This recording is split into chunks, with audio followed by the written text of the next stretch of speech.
0214. An explosion ripped through the ocean. The Shahid Soleimani escort ship wasn't hit, it was split in two from beneath the water surface. 19 seconds. That was all the time the $120 million vessel needed to vanish completely into the darkness of the seabed. It just changes. One moment it's quiet, controlled, predictable. Patrol routes. Radar sweeps. Radar, no warning, no enemy revealed. Only the twisting of metal and the deathly silence returning to the surface of the waves. The Virginia-class submarine behind the blow was 2 miles away, stealthy and cold. This wasn't a warning shot. This was total annihilation. Within the next 12 minutes, the entire IRGC Navy would officially become a thing of the past. 40 miles to the east, the IRNS Shahid Bagheri, Iran's first ever naval drone carrier, was busy preparing a swarm.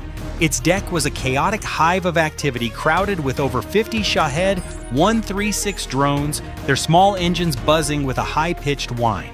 The Iranian commanders believed they had the initiative. They thought their asymmetric carrier, a converted merchant ship turned into a mobile fortress, could hold the Strait of Hormuz hostage. High above them, a KH-11 reconnaissance satellite locked its infrared sensors onto the heat bloom of the Bagheri's engines. Within 0.8 seconds, that data was processed and beamed to an E-2D Hawkeye circling 200 miles away. The Hawkeye operator didn't need to speak a word over the radio. He just clicked a target icon on a glass screen and the integrated kill chain took over. At 2:18, a pair of F-35 Cease Lightning IIs launched from the USS Abraham Lincoln released 4 AGM-158 CLRASMs. These aren't just missiles, they are $3 million stealth drones with a singular violent purpose. The LRASMs dropped to just 15 feet above the waves, masking themselves in the sea spray to stay below the carrier's radar horizon. They didn't fly in a straight line. They used onboard AI to talk to each other, coordinating their arrival like a pack of wolves. The first LRASM punched through the Bagheri's hangar door at 650 miles per hour. The kinetic energy alone turned the internal structure of the ship into a blender of shrapnel. A split second later, the second and third missiles followed through the same hole. Then the Bagheri turned into a volcano. 30,000 gallons of high-octane drone fuel and 2 tons of high explosives in the drone magazines ignited simultaneously.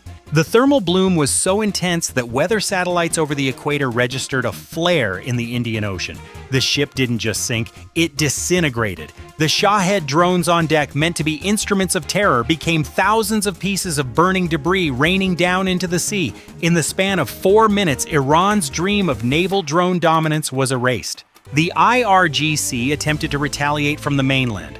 On the rugged, sun-scorched coast near Jask, 6 mobile ballistic missile launchers, the Archers, emerged from their hardened limestone tunnels. The crews worked with frantic speed, prepping Fateh 110 missiles to launch at the American carrier strike group. They were trained to fire and disappear in under 5 minutes. They were 5 minutes too slow. The moment the hangar doors opened, the U.S. network identified the change in terrain. This is where the network becomes a hunter. The GPS coordinates were instantly pushed to a HIMARS battery stationed on a small, nondescript island 300 miles away. The U.S. Army didn't use standard rockets. They used the PRSM, the Precision Strike Missile. The PRSM doesn't arc through the sky like a traditional rocket. It dives at the Earth at over 3,850 miles per hour. That is Mach 5. At that speed, the air around the missile turns into a white-hot sheath of ionized gas. It is moving so fast that the Iranian S-300 air defense systems didn't even trigger an alarm. The radar computers Silence broken only by engines cutting through dark water. Then something shifts. Not visible at first. Not loud. Just a signal, a movement, a decision made somewhere far away that instantly turns calm into countdown. And in that moment, everything becomes fragile. Because once the first move is made out here, there is no pause button. There is no rewind. Only escalation. It begins without announcement. No speech. No headline. No warning broadcast. Just ships, adjusting position. A formation tightening. A radar lock that lingers half a second too long.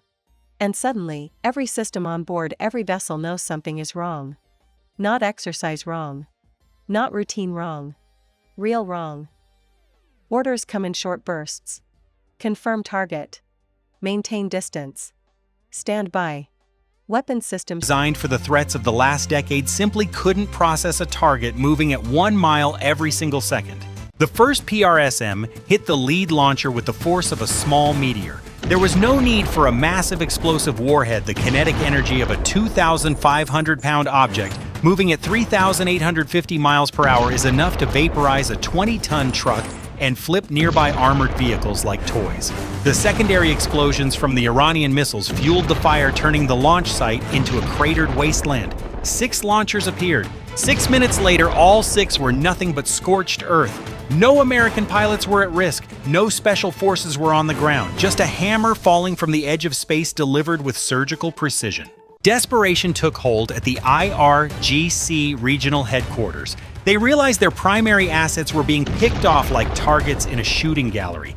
They launched their final option, a saturation swarm of 2,000 cheap drones and 300 cruise missiles. It was a $60 million wave of suicide robots, a mass of metal designed to overwhelm the Aegis destroyers by sheer volume. The Iranians expected a duel. Instead, they hit a wall of digital noise. An EA-18G Growler circling at 30,000 feet activated its jamming pods. This wasn't just static. This was a high-fidelity electronic assault. The Growler identified the specific frequencies the Iranian drones use for GPS and command links and flooded them with ghost data.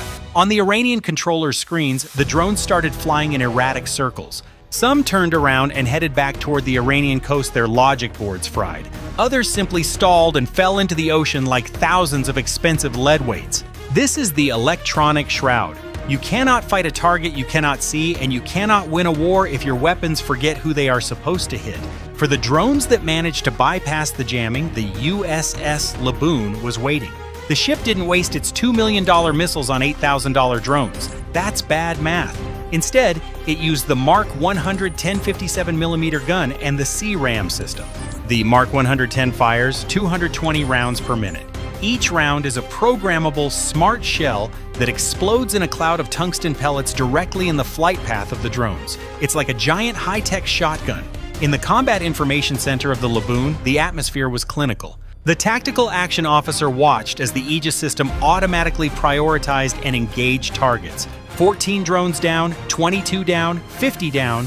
The swarm wasn't a threat. It was a cleanup operation. Every Iranian drone that hit the water was a testament to the fact that volume cannot beat a superior network. To understand why this 12-minute window was so lopsided, you have to look past the explosions and look at the kill chain. In modern warfare, the platform that fires the weapon is often the least important part of the equation. This was a system of systems engagement, a capability that no other military on the planet possesses in an integrated form. It begins 500 miles up with the KH-11 satellite. This isn't just a camera, it's a data vacuum. It scans the electromagnetic spectrum, picking up the unique fingerprint of Iranian radar and communications. When it finds a target, it doesn't just take a picture, it generates a fire control quality coordinate. That data is encrypted and beamed to a ground station in the US, which then bounces it back to the E-2D Hawkeye. The Hawkeye acts as the quarterback. It takes the God's eye view from the satellite and merges it with its own radar data and shift from passive to active, almost silently, like a breath being held across miles of open water. No one speaks more than necessary. Because everyone understands, this isn't posturing anymore. This is the edge. Then it happens. Fast.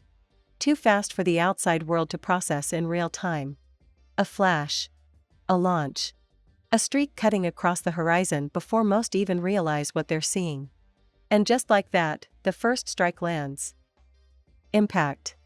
Metal tears. Fire erupts. A shockwave rolls across the water, disturbing the surface like something alive just woke up underneath. The illusion of control disappears instantly. Because once the first hit connects, everything changes.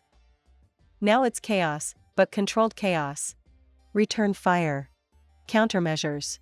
Missiles launched in retaliation, carving paths through the sky like lines drawn in anger. And the sonar data from the Virginia-class sub. This creates the common tactical picture. Through the cooperative engagement capability, every ship and plane in the theater sees exactly what everyone else sees. This is why the F-35s could stay 100 miles away with their own radars turned off. They weren't flying blind, they were seeing through the eyes of a satellite and a sub. When the pilot pulled the trigger, he wasn't just launching a missile, he was activating a global network. This level of coordination is what makes U.S. power inevitable. It reduces the fog of war for the Americans while turning the environment into a total blackout for the enemy. While the Iranians were trying to figure out where the first shot came from, the network had already calculated the solution for the 10th. War at its most brutal level is a game of return on investment. Iran spent 20 years and billions of dollars building its asymmetric navy, a force designed to bleed the West through 1,000 small cuts. In 12 minutes of integrated warfare, that entire 20-year investment was liquidated. The U.S. Navy didn't lose a single sailor. They didn't lose a single airframe. They spent maybe $30 million in munitions to destroy $600 million in Iranian assets. But the real cost isn't measured in dollars. This operation was named Epic Fury for a reason. It was the clinical calculated response to the loss of 4 American service members who were killed in a cowardly drone strike weeks earlier. We remember their names: Captain Cody Cork, age 35, Sergeant First Class Nicole A. Moore, age 39, Sergeant First Class Noah Teachins, age 42, and Sergeant Declan Cody, who was only 20 years old. Declan hadn't even reached his 21st birthday. He was a kid from Des Moines with a bright future taken out by a cheap drone made in a factory in Isfahan. The 12 minutes of obliteration the world just witnessed was a message to the people who sent that drone. It was a demonstration that the U.S. military is no longer interested in de-escalation or trading punches. The era of the proportional response is dead. We have entered the era of the overwhelming erasure. The technology we saw, the Mark 48 torpedoes, the LRASMs, the PRSMs, these are not just tools of destruction. They are instruments of policy. They prove that the speed of information is now the most vital resource on the battlefield. The Iranian regime thought they could use cheap tech to challenge a superpower. They forgot that the superpower is the one that invented the tech in the first place.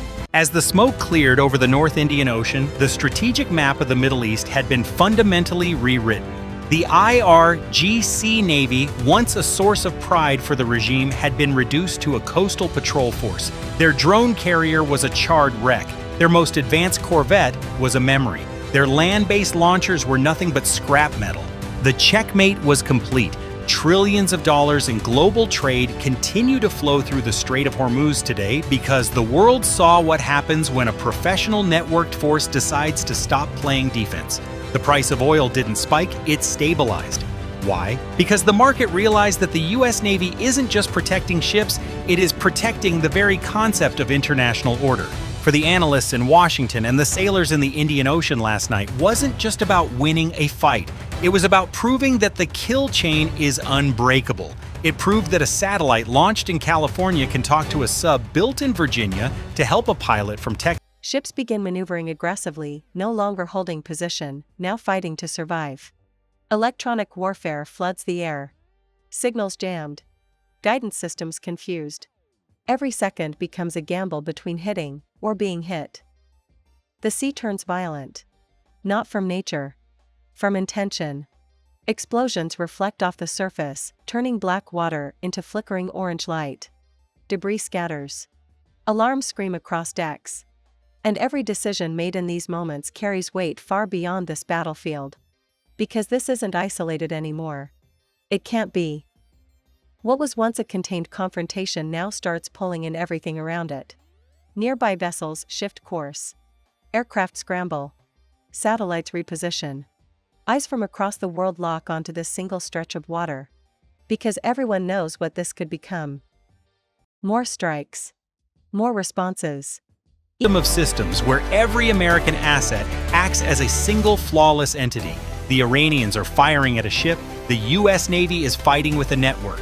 When the RM-66 standard MR leaves the vertical launch cell, it isn't just a projectile, it is a flying computer terminal. Through Link 16, the missile receives mid-course updates every millisecond.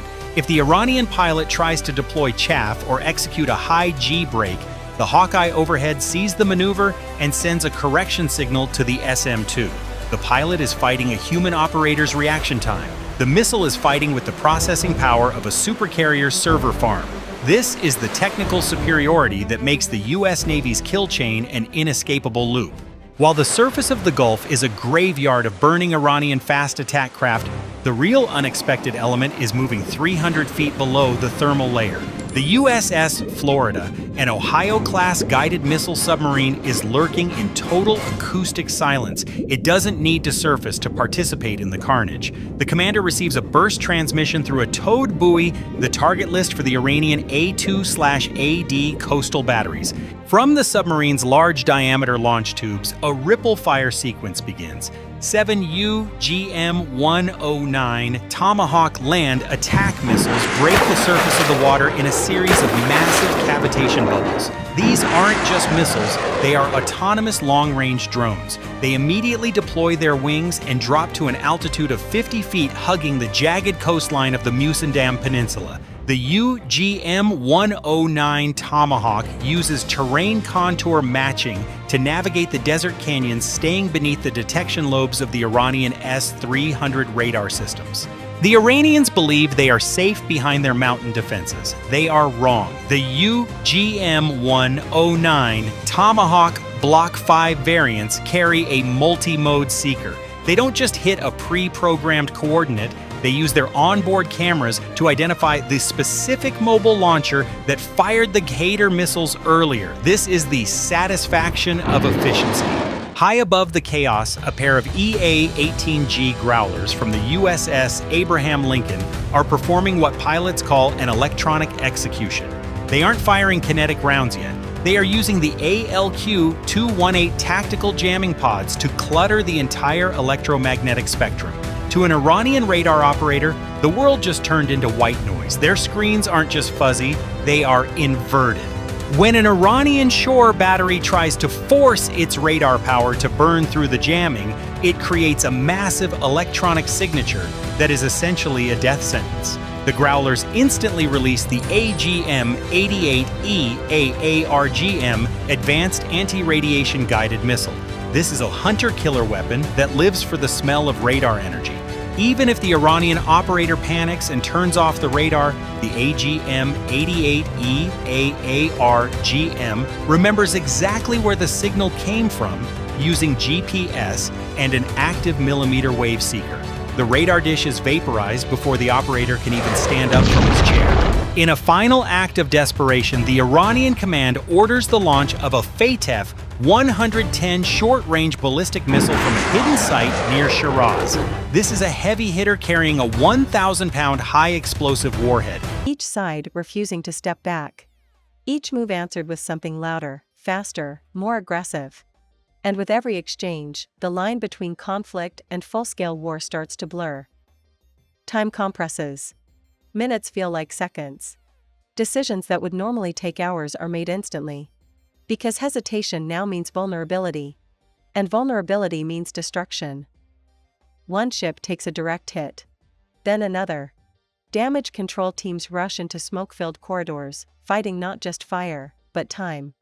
Because staying afloat isn't just about survival. It's about staying in the fight. Above, the sky is no longer empty. Jets roar in, cutting through clouds, locking onto targets that weren't even in play minutes ago. Now the battlefield expands vertically. Sea to air. Air to sea. Multiple layers of conflict overlapping, each one feeding into the next. Missile defenses activate at full capacity. It's designed to punch through the deck of a carrier, but the kill chain is already ahead of them. AKH-11 spy satellite detects the heat bloom of the FATEH-110 ignition in under 1.5 seconds. That data is processed in a server bank in Nevada sent to the Aegis system on the USS Arleigh Burke and turned into a fire control solution before the Iranian missile has even cleared the launch rail. The Arleigh Burke launches the RIM-174 Standard ERAM. This is the triple threat of the U.S. Navy. It is the only missile in the world that can intercept air-breathing threats, surface ships, and ballistic missiles in their terminal phase. The RIM-174 SM-6 streaks into the upper atmosphere at Mach 3.5. It doesn't just hit the Fateh 110, it shreds it using a kinetic kill vehicle that turns the ballistic threat into a harmless rain of burning debris over the empty desert. The trap set by Israel and the U.S. Navy didn't start on the water, it started 500 miles up. A KH-11 Kennan reconnaissance satellite was positioned in a polar orbit directly over the Karaj refinery. While the world watched the apocalyptic fire from the ground, the KH-11's hyperspectral sensors were looking through the smoke. It wasn't just filming the fire, it was tracking the thermal bloom of every Iranian mobile missile launcher as they emerged from their hardened underground silos. This is how the BGM-109 Tomahawk strike was so precise. The satellite identified the specific heat signature of the Kalaji-K FARS ballistic missile engines as they were being fueled. That coordinate was fed directly into the BGM-109 Tomahawk's mission distribution system. The missile doesn't just fly to a map coordinate, it uses digital scene matching area correlation to compare the ground below it to satellite imagery in real time. As the BGM-109 Tomahawk approaches the target at 550 miles per hour, it isn't just a dumb bomb. It is an autonomous hunter. It can loiter over a target area for hours, waiting for the satellite to confirm the enemy has moved into the open. When the Iranian crews finally felt safe enough to move their launchers, the BGM-109 Tomahawk executed a terminal dive at 90 degrees, punching through the reinforced steel of the launcher before the crew could even hit the fire button. To understand the scale of the unexpected response, you have to look at the economics of the 12-minute window.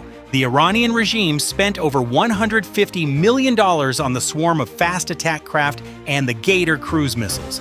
In less than 90 seconds, the U.S. Navy neutralized that entire investment using roughly $18 million worth of RIM-162 ESSM and SM-2 interceptors. This isn't just a military victory, it is a financial liquidation. The RIM-174 standard ARAM used to intercept the Kalaji-K FARS ballistic missile costs Some intercept. Some don't. And every failure creates another explosion, another fire, another escalation. Then comes the moment everyone fears. A strike that goes further than expected, hits harder than intended, or lands somewhere it shouldn't. Because escalation isn't always controlled. Sometimes it slips. And when it does, it drags everything with it. Communication spike globally. Emergency meetings. Rapid coordination. Forces placed on high alert. Not just in one region, but everywhere. Because no one can afford to assume this stops here. Back on the water, there's no time to think about the bigger picture. Only survival. Only response. Only the next incoming threat. Another launch. Another impact. Another fire lighting up the horizon. And now, there's no denying. 0445 hours. The Gulf of Oman becomes a theater of predatory geometry. Realizing their tactical position has been compromised, the Russian commanders decide to test Washington's ultimate resolve. The Admiral Grigorovich-class frigate erupts into action, its 100mm main gun firing a series of high-velocity warning salvos into the water just 500 yards from the American destroyer. Simultaneously, the Kremlin launches its own aerial muscle. Two K-52 Alligator attack helicopters roar off the deck, their thermal sensors hunting for an American lock. Moscow is signaling that the time for games is over. They are prepared to start a kinetic war to protect the myth of their invincibility. But the U.S. Navy doesn't respond to a 20th century show of force with 20th century weapons. Instead, we unleash a ghost army through a tactical maneuver known as multi-axis pressure. Rather than charging head-on with a billion-dollar destroyer and risking a full-scale exchange, the U.S. Navy releases a swarm of Sea Hunter US-5s. These are 132-foot autonomous robot ships that materialize from the morning mist like a digital pack of wolves. The Admiral Grigorovich suddenly finds itself surrounded by 12 of these black, low-profile vessels weaving across its bow and stern at a blistering 40 knots. The Sea Hunters don't fire a single shell, they simply shepherd the Russian ship, matching its every move with a mathematical precision that no human navigator can replicate. Moscow is now trapped in the ultimate strategic nightmare. These robots are cheap, expendable, and critically unmanned. If the Russian captain pulls the trigger and sinks a sea hunter, he isn't winning a battle. He is providing Washington with the perfect justification to trigger NATO's Article 5. 0515 hours. The Russian bridge is a furnace of desperate energy. Realizing their frigate is physically cornered by the Sea Hunter USVs, the Kremlin decides to play its final electronic ace, the Krasuka 4 electronic warfare system.